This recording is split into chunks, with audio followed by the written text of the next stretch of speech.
Hey everyone, JagTagger93 here, another Doom WAD review. This one is called Dead.wire.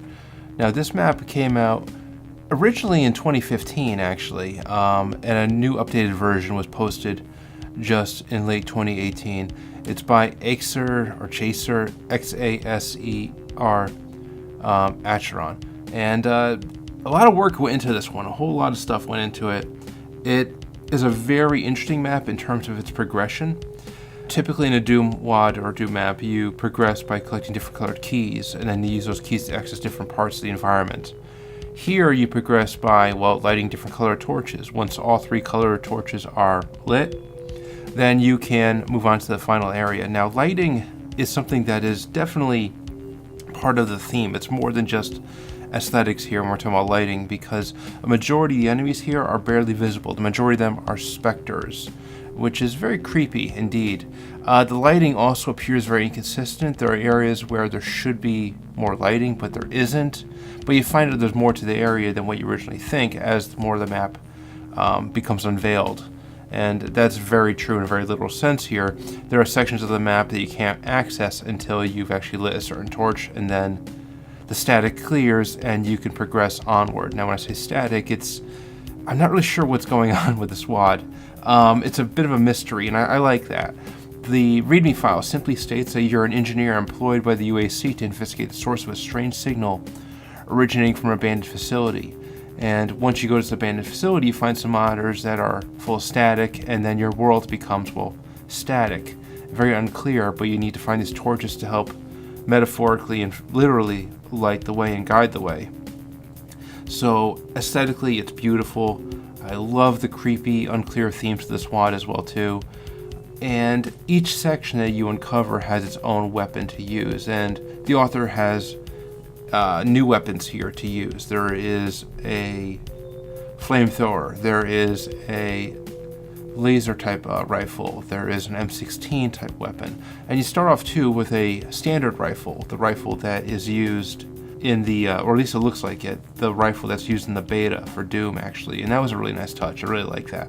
So a whole lot of work went into making this map, and a whole lot of people's stuff is here too, all credited in the README file. Great stuff, great detail, but it's not perfect. My issue with this is how it plays. Now I'm not saying it plays bad, but there are some sections that will definitely test your patience.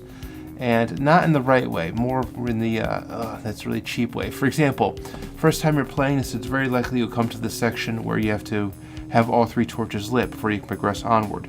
Once you get there, you have to jump to make your way back, and jumping in first-person perspective Doom is a pain in the butt, and platforming is a pain in the butt. And here you would have to do that, and you will die quite a bit because falling means death. There's also one section too, it's a really cool section in theory, where you are in a very, very dank, dark room, and you're surrounded by pinkies. Thankfully the pinkies are, they're pretty easy to take out, but unfortunately there are plenty of archviles here. When I say plenty, it's like 5, but still 5 archviles or so, maybe 4, felt like 5 though.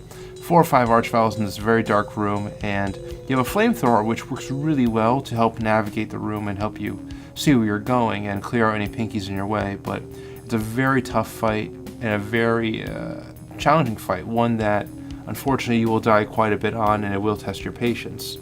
Now, I wouldn't be too upset by this if it wasn't for the fact that this environment is one of the ones you're probably going to come to earlier in the map.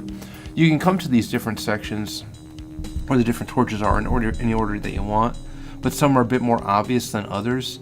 The blue torch section, where you get your M16, is probably the easiest section to clear, and the author probably intends for you to go to this one first, but it's perhaps the most out of the way. It's very easy to miss the entrance to this section because it's a very tricky jump actually. When I first noticed the door to this section, I thought it was a secret actually, but no. In fact, a lot of progression here seems like it probably should be a secret, but it really isn't. Finding the map, the auto map pickup really helps actually, and thankfully that is pretty easy to obtain. Now the final section is really, really wonderfully crafted. Looks beautiful, but is also a pain in the butt because there are waves of enemies that you have to clear in this environment, and If you're not standing where you should be standing, it's very likely that you're going to have a couple of Hell Knights or even a Cyber Demon teleport right up your ass. Seriously, you'll be standing in what you think is a safe place, and then more enemies come on in, and before you get a sense to where everything is, you're dead. And you'll be dying quite a lot, but again, there's just so much here to explore and really appreciate, and I really love the mystery to this WAD. It even ends on kind of an ambiguous note.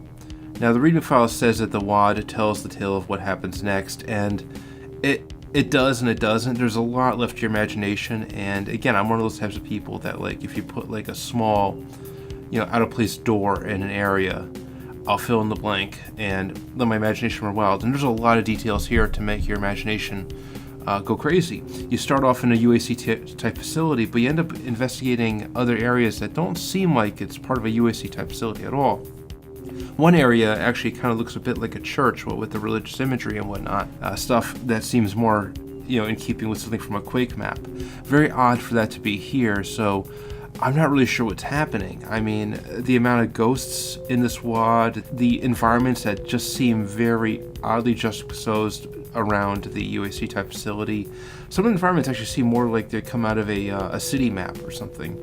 So, not sure what's going on. A lot of different theories I have. Maybe the protagonist here is reliving different parts of their life.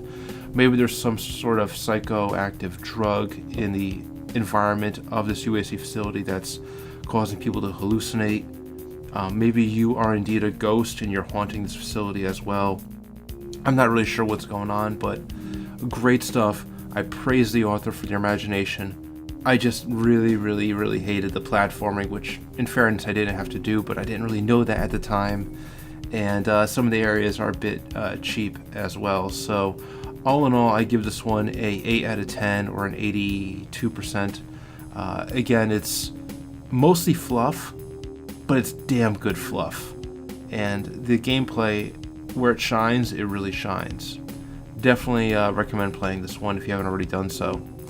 Alright, and that is it. Thank you all for watching. This is JagTagger93 signing out. You have a good one.